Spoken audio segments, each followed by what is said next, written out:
جب جب مسلمان قوموں نے اپنے اللہ کی رسی کو چھوڑا، اپنے اسلام کو، دین کو چھوڑا، تب تب یہ قومیں برباد ہوئیں، تباہ و برباد ہوئیں۔ اور جب بھی ایک مسلمان اپنی دینی باؤنڈریز کو، اپنے اسلامک باؤنڈریز کو کراس کرتا ہے، یقین کرے کہ وہ منہ کے بل گرتا ہے، وہ پستی کی حالت میں جاتا ہے۔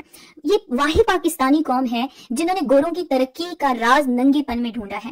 یہ واحد پاکستانی قوم ہے جو سمجھتی ہے ہم جتنی ہماری عورت ننگی ہوگی، جتنا ہمارے اندر ننگا پن آئے گا، جتنی ہمارے اندر بے حیائی ہوگی، اتنے ہی ہم ترقی یافتہ ہوں گے۔ انہوں نے گوروں کی ترقی کا راز یہی چنا ہے کہ شاید ہماری یہی چیز جو ہے پاکستان کو ترقی کی طرف لے کے جائے گی۔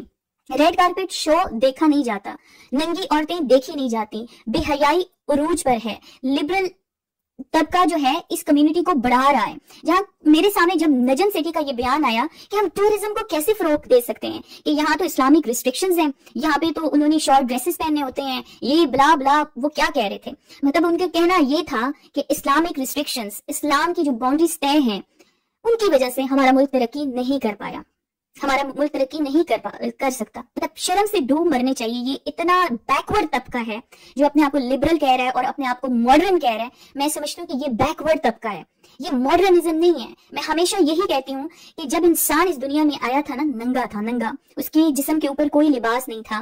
آہستہ آہستہ جو ہی ٹائم آگے بڑھتا گیا تو اس کو شعور آتا گیا کہ مجھے اپنے باڈی پارٹس کو چھپانا چاہیے۔ پھر اس کے بعد اس نے جنگل میں پتوں کو ڈھونڈا اور پتوں سے اپنے جسم کو ڈھانپنا شروع کیا۔ جیسے جیسے اس میں شعور آتا گیا، اس نے اپنا جسم ڈھانپنا شروع کر دیا، اور جب وہ ایڈوانسمنٹ میں پہنچا، جب وہ صحیح ماڈرنزم میں پہنچا تو وہ انسان کا ایک پورا لباس بنا۔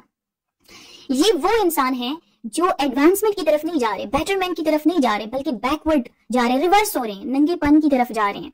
اور جب جب مسلمان قوم نے بے حیائی کو اپنے پلوں میں باندھا، جب جب انہوں نے اپنی دینی باؤنڈریز کو کراس کیا، تب تب یہ قوم ذلیل ہوئی۔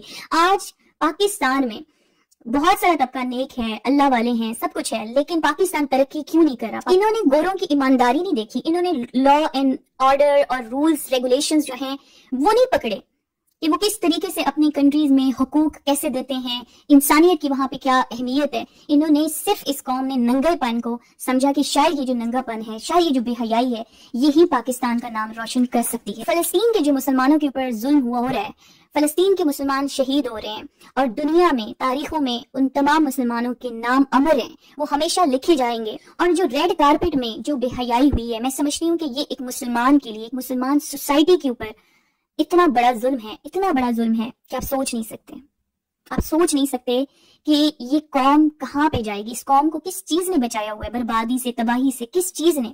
صرف اور صرف حضرت محمد صلی اللہ علیہ وآلہ وسلم کی دعا نے بچا کے رکھا ہوا ہے۔ ورنہ ایک سیکنڈ نہ لگے جب اللہ کا قہر ان کے اوپر نازل ہو، ایک سیکنڈ نہ لگے، صرف وہ بیچ میں ایک دعا آئی ہوئی ہے جس نے ان کو بچایا ہوا۔ سلطان صلاح الدین ایوبی رحمۃ اللہ علیہ کا کہنا ہے کہ جب کسی قوم کو برباد کرنا ہونا تو اس کی نوجوان نسل میں بے حیائی کو پھیلا دو۔